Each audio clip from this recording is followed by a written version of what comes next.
Patrick Mahomes has been a great quarterback for the Chiefs for a long time, but other teams that didn't pick him have been in chaos and had to make changes because of it. Since he became the starter, he's had a lot of personal and team success. In this video, we'll discuss why passing on Mahomes got more than a half dozen GMs fired, and the worst picks of the Ryan Pace era. First up, the teams that passed on Patrick Mahomes. It's also been a nightmare for the 9 NFL teams that didn't pick the Texas Tech player in the 2017 NFL Draft. Out of the 9 teams that didn't pick Mahomes in 2017 before the Chiefs traded up from number 27 to number 10 to take him off the board, only the San Francisco 49ers haven't fired their head coach or general manager. But the 49ers did draft D.E. Solomon Thomas at number 3 in hopes of similar success, but we all know that it turned out to be one of the biggest busts. Up next, let's look at the source material. Since Kansas City picked Mahomes, GMs have been fired by many other teams, while the others have fired at least one head coach.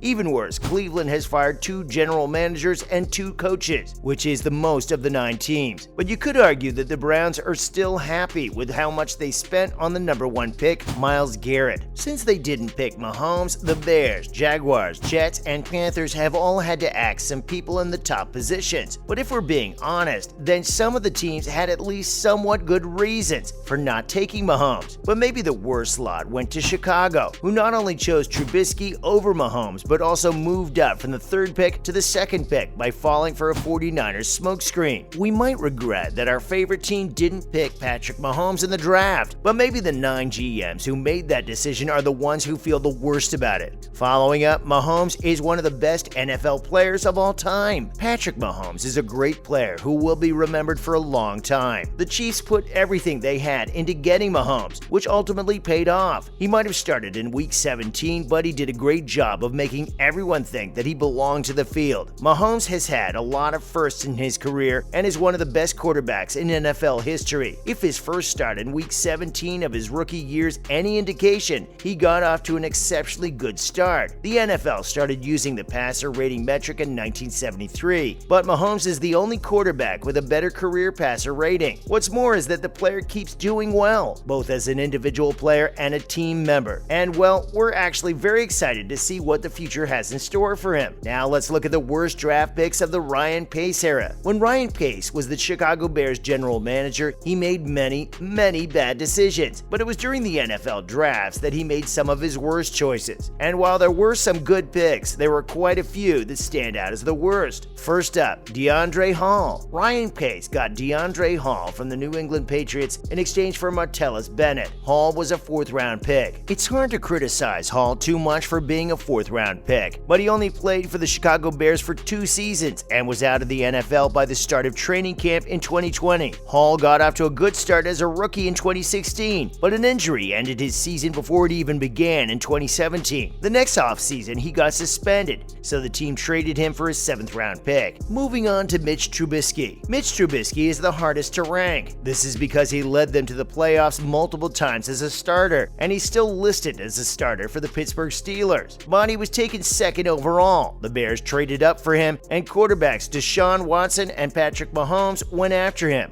The move also caused a chain of events that led to Ryan Pace losing his job. He worked harder and harder to keep his job, but the more assets he invested in, the worse it was for his future. Because Pace was desperate, he made moves to get players like Andy Dalton and Nick Foles and signed contracts with players like Jimmy Graham. Not to mention Hronis Grasu. Another player that could be ranked higher is Hronis Grasu, who didn't even finish his rookie contract with the Chicago Bears. Still, you would have thought that after his first season in 2015, he would have been a mainstay of the Ryan Pace era. Grasu did well in 8 starts as a rookie, but he tore his ACL and missed the 2016 season. In 2017, he returned but wasn't quite the same. He only started 4 games because Cody Whitehair had taken over the role. They brought Grasu back to training camp for the 2018 season, but he was released before Baltimore picked him up. In 2018, San Francisco had trouble at the center, so they turned to Grasu, who got to start 3 games. The fact that Grasu played for Chicago for 3 years and then got cut shows that he was not a good investment for a 3rd-round pick. Still, even though he doesn't play much, the fact that he was still in the NFL in 2021 is enough to confirm that he wasn't the worst pick either. Let's learn more about Joel Bunniway. Since Joel Bunniway was picked in the 4th round, it's hard to say too much. Still, this one's funny because most of us doubted Ryan Pace's choice the second he made it. At Western Kentucky, Iggy was known as a star on special teams. Even though he went to a small school, his tape wasn't great. When the team talked about the pick, they mostly talked about how good he was on special teams. He played his whole rookie contract with the team that drafted him, and he did what they asked of him, which was to help out on the said special teams. Still, it's not great for a 4th-round pick to get no starts in 4 years. But the picks after Iggy did. This makes Iggy's picks even worse, and it was a bad pick even before we knew what we know now. Coming up, Jordan Morgan. Jordan Morgan's another player who's hard to criticize too much because the 147th pick wasn't supposed to be a game changer. Still, he's here for a few reasons, including the fact that no one knew who he was when Ryan Pace picked him. In the 2017 NFL Draft, Kutztown's Jordan Morgan was picked up in the 5th round in Division II. The pick was strange from the start, and we began to think that Pace picked a player from a small school every year to show his smartness. The pick hurt because he had to spend his whole rookie year on the injured reserve. Then, in 2018, he was freed. They got 2 training camps and, technically, 1 season for a 5th-round pick. Many low picks don't work out, but picking a player from an unknown school in that way is just asking to be criticized. Aside from Morgan, other big names were taken in the 20 picks after Morgan. Any of those things would have helped the defense. They still play in the NFL, but Jordan Morgan was no longer playing by 2019. In 2019, he was cut from the CFL, and in 2020, he was out of the XFL. Next, Anthony Miller. When compared to a team like the New England Patriots, choosing Anthony Miller shows more about how Ryan Pace saw things than what he brought to the team. Miller's career got off to a good start in 2018, but he didn't make much progress in 2019. Everything went wrong in 2019, and he was traded for a 7th-round pick in 2022. Luckily, Ryan Poles was there, and he was able to turn that pick into 2 picks. In exchange for Anthony Miller, he chose Dominic Robinson and Ja'Tyre Carter. Ryan Pace never went the way Poles did because he traded future assets for players he needed now. But the Patriots turned the 2 picks they got for Miller into a total of 5 picks, even though they used 2 of them to move up in the draft, once in the 2nd round and once in the 5th. It's sad that the Bears ended up trading Anthony Miller for 5 players. It's good to know that Poles brought back 2 players in exchange for him. After that, Michael Gallup and DJ Chark, 2 wide receivers the Bears would have liked to have right now, were taken in the next 3 rounds. Pace shouldn't have been so quick to shoot because they could have gotten Gallup for less money if they'd been patient. Finally, Riley Ridley. Riley Ridley was picked 126th overall in the 4th round, but that doesn't always mean he was a bad pick. But when Ridley was picked, there was a lot of buzz about it, and many people thought he'd be a big star. Ridley didn't just quit, he never really got going, which, to be fair, was to be expected since he was mostly just a backup wide receiver at Georgia. No matter what, Ridley spent 2 seasons with the Chicago Bears and caught 10 passes for 108 yards, but he wasn't allowed to play on special teams. Many people will blame Matt Nagy for this, but that's hard to do since Ridley was cut in the summer of 2021 and spent the whole season without a team, not even getting on a new practice team. He hasn't been signed anywhere yet. What hurts even more is seeing that Riley Ridley was taken after Hunter Renfrow. Ryan Pace had Michael Gallup and Hunter Renfrow in his hands. He picked the wrong wide receiver twice, which is how Ridley and Miller came to be on the team. And on that note, it's a wrap for this video. What do you think of the teams who chose to pass on Patrick Mahomes? What about some of the decisions made during Ryan Pace's era? Let us know in the comments below. Make sure to give this video a thumbs up and subscribe to our channel for more videos like this. See you in the next one.